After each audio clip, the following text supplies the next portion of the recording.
कर सकता हूँ बेटा। 73 साल मेरी उम्र हो गई है, यही दर्द देते देते देते देते, लेकिन क्योंकि मुझे मुल्क में नहीं रहने दिया, 34 साल से मैं यहाँ हूँ, मुझे पाकिस्तान में आराम से नहीं बैठने दिया। अगर किसी से बहुत बड़ी गलती हुई है तो खुदारा वो माफ़ी मांग ले तो माफ़ कर देना चाहिए। हमारी भी ये कोशिश थी कि हम उस मामले को अंदर ही सॉर्ट आउट करें और उस मामले को वही ख़त्म करें। लेकिन बड़ापन है जी फहद का कि ही अपोलोजाइज्ड दो कि बड़ा मजाक पूरा होता है सेट पे, लेकिन उसके बावजूद उसने माफ़ी मांग ली है। मैं आप लोगों से भी रिक्वेस्ट करूंगा, अल्लाह गुल्ला भी होता है, कभी कभार थोड़ा सा कुछ ऐसा हो जाता है जो सेट पे ही मामला सॉर्ट आउट हो जाता है। बिस्मिल्लाहिर्रहमानिर्रहीम, अस्सलाम वालेकुम। मैं हूं सैयद शहरियार अली नकवी और आप लोग मेरे यूट्यूब चैनल देख रहे हैं नकवी रिपोर्ट्स। दोस्तों, ये वीडियो नकवी रिपोर्ट्स पे ही डलेगी, इसलिए क्योंकि मैंने कल वाली वीडियो भी इधर ही डाली थी। मैं आपने दो मुख्तलिफ टॉपिक्स देखे, एक तो सीनियर काबिल एहतराम हाशमी ख़ानदान के चश्मो चराग मोहम्मद अहमद साहब, उनके साथ जो बदतमीज़ी हुई है उस पर फैसल कुरैशी साहब ने जो किया है, सर आपसे ही उम्मीद नहीं थी। मैं थोड़ा सा अपना तारुफ कराऊंगा इसमें। दूसरा, जो बड़ी मुश्किल से मैं इस वीडियो के लिए मैंने अपने आप को तैयार किया क्योंकि वीडियो दिखानी थी। अल्ताफ हुसैन साहब का सिर्फ एक इतना सा जुमला जो सुना है ना आपने कि बेटा मैं क्या करूं, ये मैं आपको इसका जवाब दूंगा थोड़ा सा पहले एक मोहम्मद अहमद साहब के हवाले से। अहमद साहब 1995 से काम कर रहे हैं। उज़मा के पापा एक अनकही सी करके एक ड्रामा उन्होंने लिखा था और इसके अलावा मुतादिद ड्रामे आपने किए, लिखे, बहुत सारे ड्रामे किए, फिल्मों में बेतहाशा फिल्मों में आपने काम भी किया। एक बुजुर्ग शख्सियत, उनके जिस तरीके से तजलील की गई है क्योंकि वो उर्दू स्पीकिंग है, जिस तरीके से वो, भाई सॉरी टू से, फैसल कुरैशी साहब आपने जो बात की है ना तो उसका जवाब मैं ऐसे ही दूंगा। मैं आपकी बड़ी इज्जत करता हूं, लेकिन आपने जो है उन मामले को दबाने के बजाय आपने एहसान जताया है, ठीक है? तो एहसान हमें नहीं चाहिए। हद अदब रह के बात करूंगा। ये जो फहद शेख, फैजान शेख, ये लोग जिस तरीके से एक बुजुर्ग का मजाक उड़ा रहे हैं ना कि हम वो भी पंजाबी हैं, हम आपके खिलाफ हैं, ठीक है? एक तो सबसे पहले इसको मैंने कल भी कहा था कि बोलने का तरीका सीखे। पहले तो एक जिस तरीके से बकवास की थी ना, वैसे ही सॉरी करके, जो बच्चों का होता है ना, बुजुर्गों से हाथ जोड़ के अदब से कहते हैं माफ कर दें, गलती हो गई, जाके कोई गिफ्ट लेके जाए, कोई फूल लेके जाए कि सर माफी हो गई, माफ कर दें, गलती हो गई। ये होता है अदब और तहजीब याफ्ता घरानों का तौर तरीका, ठीक है? लुंगी में से झड़े हुए बच्चों का जो है ना यही हाल होता है कि वो टेक्स्ट कर दिया, मैं माफी मांगता हूं, मेरे से बड़ी गलती हो गई, और आप कह रहे हैं कि उसका बड़ापन है कि उसने माफी मांग ली। एक हाँ, मोहम्मद अहमद कौन है, इतना सा तो अदाकार है, कौन पूछता है इसको? हर ड्रामे में जो है वो तकलीफ दे बाप का रोल अदा करते हैं, इम्तिहान पे इम्तिहान चल रहे होते हैं, फेस एक्सप्रेशन, बॉडी लैंग्वेज, हर चीज में, आवाज के उतार चढ़ाव में जो है उनका कोई मिसाल नहीं है। छोटे से अदाकार है ना, उनका कोई करियर थोड़ी है, 95 से अब तक काम कर रहे हैं। आपसे तो उम्र में जरा सा ही फर्क होगा, जाहिर है, क्योंकि आप भी तकरीबन उसी एज के होने वाले हैं। बस ये कि आप जरा एक्सरसाइज वगैरह करते हैं इसलिए आप जवान दिख रहे हैं, क्योंकि बचपन से तो मैं भी देख रहा हूं आपको, ठीक है, फिल्मों में। तो भाई यहां पर मुझे लगा तासुब कि एक पंजाबी अदाकार, दो पंजाबियों को बचाने के लिए तीसरा पंजाबी आया जिसका नाम फैसल कुरैशी। सॉरी टू से फैसल भाई, मैं बात आज तक नहीं करता लेकिन अभी मुझे करनी पड़ रही है। आपको बुजुर्ग के लिए आवाज उठानी चाहिए थी कि गलती हो गई। आप कह रहे हो कि नहीं, ऐसे मामला होते रहते हैं, सेट्स पे होते रहते हैं। मैं आपको बताता हूं थोड़ा सा ना। एक तो ये कि ये उर्दू स्पीकिंग है, महाजिर हैं ज़ाहिर है, और उनकी तस्लील पे किसी को कोई फर्क नहीं पड़ता क्योंकि महाजिरों को तो पूरे पाकिस्तान में हकारत की नज़र से देखा जा रहा है, बानियाने पाकिस्तान और उनकी औलादों को, ठीक है? ये इधर नहीं जाता ये टॉपिक, लेकिन आपने जिस तरीके से किया ना, अब मैं जाहिर है कि मैं तो फिर तपाऊं इस सिस्टम से तो मैं तो भाई बोलूंगा। मेरा नाम सैयद शहरियार अली नकवी है। इतना सा जो नाखून के ये काटने के बाद भी एक बारीक सी लकीर बचती है ना, इतना सा मैंने काम किया हुआ टीवी इंडस्ट्री में, मीडिया इंडस्ट्री में। एक सादी इमाम के साथ ख्वाहिशों के शराब किया था, दावर नवाज खान साहब थे, लतीफ़ मुन्ना साहब थे, कामरान कुरैशी भाई थे, ठीक है, या अदनान, सॉरी, कामरान जिलानी साहब थे, और उसके अलावा थे हमारे साथ ये लोग बाकी, और अमान बेग साहब थे हमारे, खानजादा साहब थे, कैमरामैन थे, और ये अमीन ए मेमन साहब थे, और उनके साथ उनकी असिस्टेंट डायरेक्टर थी ईशा, ठीक है। बहुत बेहतरीन काम किया मैंने। उसके अलावा एक दिन की शूटिंग थी मेरी खालिद अनम साहब के साथ थी, आगा जाफ़र भी उसके अंदर थे, आगा जाफ़र मरूम आगा तालिश के छोटे भाई हमारे रिलेटिव थे। एक काम मैंने उनके साथ सारी ज़िंदगी में किया बस, ठीक है। एक मतलब इसके अलावा छोटे मोटे और सिकंदर सनम के साथ, शकील शाह के साथ, और पता नहीं किसके जो भी काम किया, बहुत इज्जत के साथ काम किया।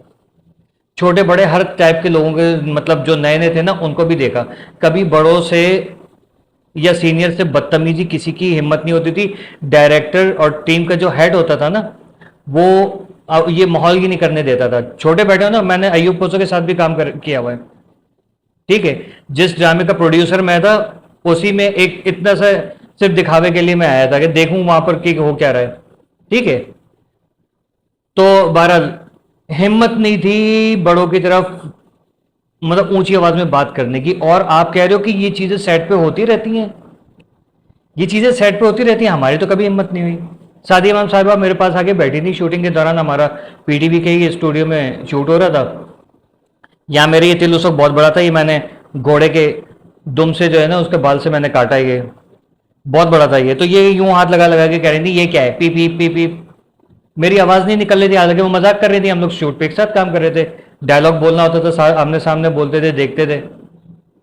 मेरी हिम्मत नहीं थी उनको जवाब देने की, मैं सिर्फ मुस्कुरा रहा था बैठा हुआ था। कहें कितना शर्मीला ही है, थोड़ा गोरा गबलू बबलू था। तो अमान भाई ने मेरा नाम ऑक्सीजन रखा हुआ था, क्योंकि मेरी शर्ट पे ऑक्सीजन लिखा हुआ होता था। मैं वो शर्ट अक्सर पहन के जाता था वहाँ शूट पर, जाके चेंज कर लेता था वहाँ पर। तो उनको भी कभी मैंने जवाब नहीं दिया। ये सेट पे अदब आदाब।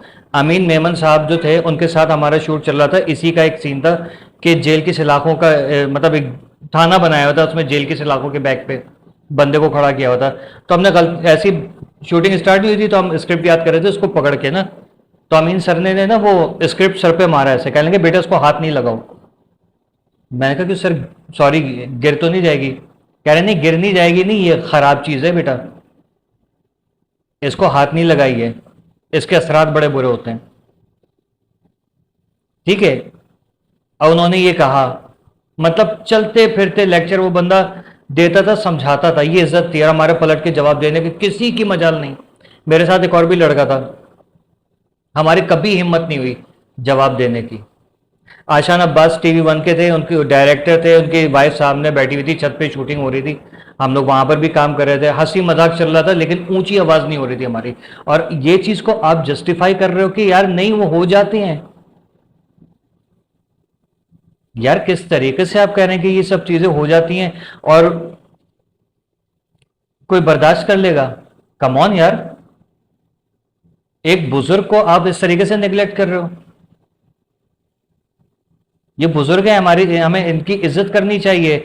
आपसे 4-5 साल शायद बड़े होंगे, हैं तो सेम एज के, या हो सकता है और ज्यादा बड़े हों। लेकिन फैसल भाई, कल आपके खिलाफ भी कोई ऐसी हरकत करेगा ना, मुझे उस पर भी बुरा लगेगा। क्यों? क्योंकि आप हमारे हीरो हो और ये भी हमारे हीरो हैं, कम नहीं है किसी से। लेकिन अगर ये कि मैं देख रहा हूं कि पंजाबीइज्म चल रहा है यहाँ पर, आप उसको सपोर्ट कर रहे हो क्योंकि वो फैजान शेख आपका दोस्त है, और दोस्त को बचाने के लिए आप जो है वो किसी बुजुर्ग को, यार मेरा दोस्त भी ऐसी हरकत करेगा ना, पहले थूक मार के है ना हाथ पे चमाट दूंगा उसके कान के नीचे, उसके बाद बोलूंगा हाँ भाई क्या हुआ। और आप ये दोस्ती निभा रहे हो कि दोस्त को उल्टा गलत काम करने पे आप वो कह रहे हो कि नहीं उसने एहसान कर दिया। शर्म आनी चाहिए फैसल भाई, आपको इस कसम, आपको बोलना ही नहीं चाहिए था। क्यों बोल रहे हैं? आपने बोला ही क्यों? वो क्या नाम है उनका, जो शमून अब्बासी साहब हैं, उनको भी देखा हमने। सादी इमाम का भी, मैडम का वो आया, उसका मिशी खान का भी आया, सबने उस पर जो है वो कंडेम किया है। आप उसको जस्टिफाई कर रहे हो कि नहीं हो जाती है, चीजें अंदर रखनी चाहिए। यार वो बंदा कितना परेशान है, आपने उसकी वीडियोस देखी हैं, पेमेंट नहीं मिल रही, घर का खर्चा कैसे चल रहा होगा, घर का वाहिद वो है, या बीवी बच्चे मतलब बीवी और हस्बैंड अलग रहते हैं, बच्चे अलग है, वो मुझे नहीं पता, लेकिन ये कितनी तकलीफ होती है, एक बंदा मेहनत करे उसको पैसे नहीं मिले। आपने भी तो ऐसा काम किया होगा ना, आपकी बैग पे आपकी वालदा का हाथ था, जाहिर है कि आप एक ऊंचे खानदान से जो फिल्म इंडस्ट्री से ताल्लुक रखता है आपका, उससे वो, लेकिन आपने भी तो स्ट्रगल की है ना। और फैसल भाई आप उस बंदे को गिरा रहे हो कि वो एक छोटा सा नाक का चूहा जो है वो, उसको आप कह रहे हो कि नहीं यार वो हो जाती है, और उसका बड़ापन है, जूते की नोक पे मारते हैं उसे बड़ेपन को। तो भाईजान ये देख लिया आप लोगों ने, ये यहाँ पर महाजिरों का हाल है कि महाजिर आर्टिस्ट को भी तंग किया जा रहा है। ये उस वे में नहीं जाता, लेकिन ये फैसल कुरैशी साहब ने जिस तरीके से इसको एक्सप्लेन किया ना, तब अब इसी की मिसाल देख लें। 34 साल से एक लीडर बाहर बैठा हुआ जिसके ऊपर, जिसके कारकुनों के ऊपर महाजिर कौम का जीना हराम जिस कौम ने करके रखा हुआ, ये यहाँ का निज़ाम है। ये जुमला कितना भारी है ना, आपको पता है कि बेटा मैं क्या करूं। वो शख्स जिसका बस चला करता था, अब वो बेबसी से वो ये बात कर रहा है ना, ठीक है। जरा सा भी मैं कमजोर दिल और कमजोर दिल होता ना, मैं शायद इससे हार्ट अटैक हो जाए इस जुमले से। ये तकलीफ जो है ना, बहुत बहुत तकलीफ दे जुमला है ये। मैंने पूरा नहीं सुना इसमें क्या कहा है उन्होंने, मैं बस स्टार्ट कर रहा था, और थोड़ा सा ज़ाहिर है फॉरवर्ड करना पड़ता है क्योंकि वो पॉज काफ़ी बड़ा लेते हैं। किसी ने उनसे बात की होगी तो उन्होंने ये बात की कि बेटा मैं क्या करूं, मेरे ऊपर 34 साल से पाबंदी लगाई है। तो ये यहाँ का हिसाब किताब चल रहा है। पिछले साल की एक रिपोर्ट आई सामने, एक लड़के ने अभी टिकटॉक पे शेयर की हुई थी कि KESC के MD थे साबिक, उनको टारगेट किसी ने किया था, जिसमें जो है वो 3 लोगों के ऊपर इल्ज़ाम आए थे, जिसमें सौलत मिर्ज़ा था और बाकी 2 और थे। अब सौलत मिर्ज़ा का क्या केस था वो मुझे नहीं पता, लेकिन बाकी जो 2 थे उनको पिछले साल 9 साल के बाद उनको बाइज्जत बरी कर दिया, क्योंकि गवाहान पेश नहीं हुए, और उनके साबिक जो बयानात थे, साबका बयानात थे, वो ये थे कि ये हमने इन दोनों को नहीं देखा। शक व शुबे के अंदर आपने 9 साल बर्बाद कर दिए। साने हाँ बल्दिया में वो नाम आ गया भाई, वो जुबैर भोला और अब्दुलरहमान, जुबैर चरिया, अब्दुलरहमान भोला, इनके नाम आ गए, उनको बर्बाद कर दिया आपने। किसी की भी जिंदगी आप बर्बाद कर देते हो और फिर कहते हो कि उसकी मतलब अब क्या क्या रहेगा यार। वो 9 साल के बाद, 10 साल के बाद, 14 साल, 16 साल, 20 साल के बाद आप जब छोड़े उसको, वो क्या उनके वो जो कैद हैं अभी तक पड़े हुए होंगे, क्या निसार पवर भी इतने ही अरसे के बाद आएंगे? मोहसिन पवर भी इतने अरसे के बाद आएंगे? क्या ये तहसीन अब्बासी और उनके साहबजादे 15 साल, ये लोग भी इतने ही अरसे के बाद बाहर आएंगे? महाजिरों को तो इंसाफ वैसे ही नहीं मिलता ना यहाँ पर, ये हमारी ज़मीन ही नहीं है। आप लोग कहते हो ना कि हम लोग तो यहाँ के हैं ही नहीं, तो फिर हमारे यहाँ पर हिसाब किताब क्यों हो रहा है भाई?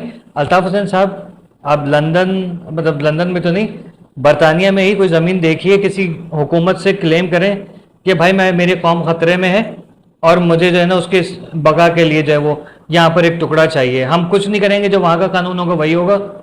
लीडर हमारे आप होंगे, उसका नाम कराची रख दीजिएगा या अल्ताफिस्तान रख दीजिएगा या महाजरिस्तान, जो भी नाम रख दें, ठीक है। इस तरीके से तो मैं क्या, अभी जब मुझसे यहाँ पर नहीं रहा जा रहा, मुझे शनाख्ती कार्ड देखते हैं, नौकरी के उस पर देखते हैं, सैयद शहरियार अली नकल, अच्छा नकवी नहीं पढ़ेंगे, नकली वो करेंगे, हमारी कास्ट की मजाक उड़ाते हैं।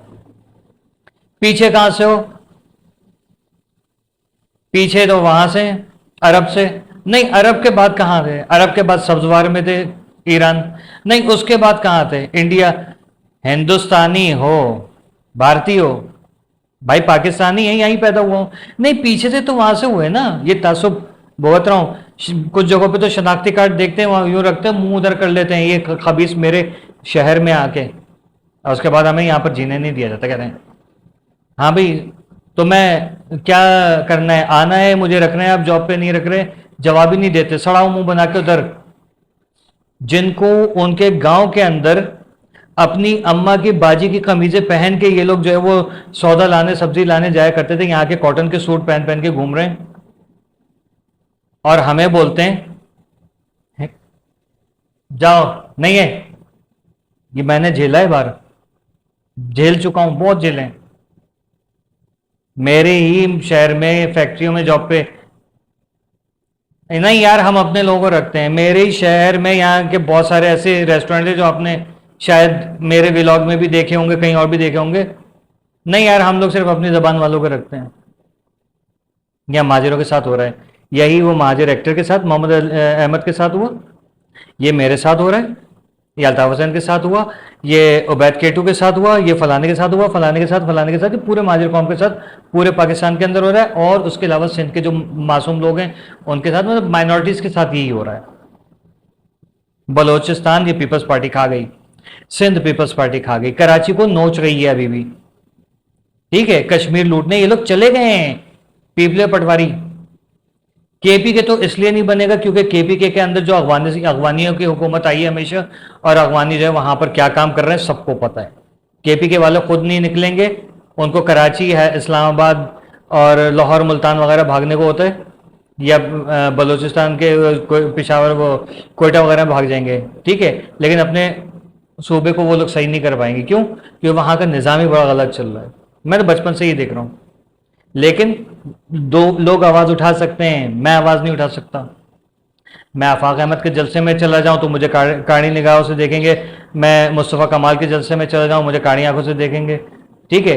अल्ताफ हुसैन का नाम लो तो मुझे रास्ते में लोग घूर रहे होते हैं, गाड़ियां रोक रोक के यूं यूं कर रहे होते हैं, ठीक है। ये मैं देखता हूं, सब झेल रहा हूं, सिर्फ एक लोगों को अवेयरनेस देने के ऊपर।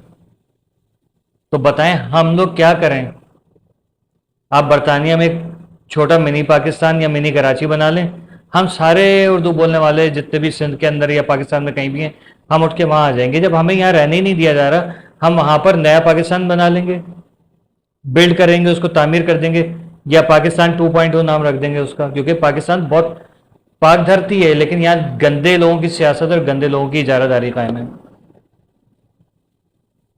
मेरे लोगों को मारा जा रहा है, मेरे लोगों को नौकरियां नहीं दी जा रही, माएँ बहनें महफूज नहीं, बच्चे बच्चियां महफूज नहीं, बुजुर्गों के साथ इस तरीके से आके डग्गे पेंडू जो बदतमीजियां करते हैं, हम लोग झेल रहे हैं। हम लोग इसीलिए बने हैं।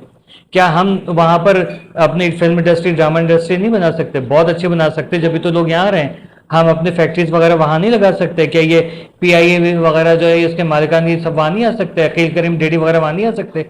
सब आ सकते हैं। हम अपनी गारमेंट फैक्ट्रीज और फूड इंडस्ट्रीज वगैरह सब बना सकते हैं। हम वहाँ नया सेटअप कर सकते हैं, जहाँ सिर्फ और सिर्फ हम हो, क्योंकि हमें पता है कि हमें क्या तकलीफें हुई हैं, तो हम एक दूसरे का ख्याल भी रखेंगे। इन लोगों को क्या भाई, ये हालात हैं यहाँ के। पाकिस्तान कायद-ए-आज़म ने बेहतरीन मुल्क बनाया था, लेकिन अगर अयूब खान, मेरे टाइम मशीन हो ना मेरे पास, ये घड़ी आ जाए, मिस्टर इंडिया नहीं, मिस्टर इंडिया वाली नहीं, जो एक टाइम मशीन थी, या उसमें कौन सी थी, हैरी पॉटर में था ना लॉकेट, वो रिवर्स होता था तो टाइम मशीन टाइम से पीछे चले जाते थे। वो अगर होती ना, मैं जाके अयूब खान के माँ बाप का गला घोट देता कि ना ये बेगैरत होता, ना कायद आज़म इस तरीके से शहीद होते, ना मोहतरमा फातिमा जिन्ना की शहादत होती, ना लियाकत अली खान की शहादत होती। आज ये मुल्क तरक्की कर रहा होता और ये सब चीज़ें नहीं होती। इस मुल्क में हम लोगों ने सब देख लिया, खून पिला दिया इस मुल्क को। पाकिस्तान चीख रहा है मुझे बचाओ, मुझे बचाओ। हम लोग कोशिश कर रहे हैं संभालने की, लेकिन ये सियासतदान जो बैठे ना, दोनों पार्टियां, इन्होंने बर्बाद कर दिया। और फिर उसके अलावा जो बाकी छोटी मोटी पार्टियां और हैं जो करप्शन कर रही हैं, गुंडागर्दियां कर रही हैं, मुसलमान कहते हैं और मुसलमानों का खून भी बहाते हैं। हिंदुओं को यहाँ पर रहने की इजाज़त नहीं है, सही तरीके से रहते हैं, कराची में तो रह रहे हैं, अंदरूनी सिंध जो है वो ज़बरदस्ती हिंदुओं को, ईसाइयों को, उनकी माएँ बहनें बेटियाँ उठा के ले जाते हैं, और उसके बाद ये करते हैं कि भाई वो मतलब तब्दील कर लिया जी, मुसलमान कर लिया, नेकी कमा ली हम लोगों ने। ये चल रहा है वहाँ पर। इस मुल्क में किसी का क्या भलाई होगी जहाँ पर लोग करप्ट हैं? 10 ख़ानदान जो है वो 10,000 एकड़ के ऊपर काबिज होकर बैठे हुए हैं, और महाना 10 करोड़ का जो है वो खर्चा है उनके खाने पीने पहनने ओढ़ने का। क्या सोने की मुर्गियां खाते हैं? चांदी के वर्क से बनी हुई चपातियां वो लोग ठूसते हैं? क्या करते हैं? हीरे का चांदी के जवाहरात का जो वो चावल खाते हैं वो लोग क्या करते हैं? और ये मुल्क आपके और मेरे टैक्सेस से पलता बढ़ता है, और हमारे ऊपर महंगाई है और हम लोग टैक्स भरें, और ये सारे बेगैरत ये खा रहे हैं। अल्ताफ हुसैन साहब, जैसा सेटअप चल रहा है ना, यही रिक्वेस्ट है, आप हमारे लिए कुछ करें वहाँ पर। तमाम कराची वालों के लिए, हैदराबाद, जहाँ जहाँ आपके चाहने वाले, सिंधी भी हैं, पख्तून भी हैं, बलोची भी हैं, पंजाबी भी हैं, जहाँ जहाँ कश्मीरी भी हैं, जो आपके नाम लेवाए ना, उन सबको आप वहाँ बुला लें। यहाँ पाकिस्तान में जब तक कि पीपल्स पार्टी नून लीग एक दूसरे को नोच के खा नहीं जाएगी ना, तब तक हम लोग यहाँ पाकिस्तान वापस नहीं आएंगे। अल्लाह ही हाफिज़ है इस मुल्क का।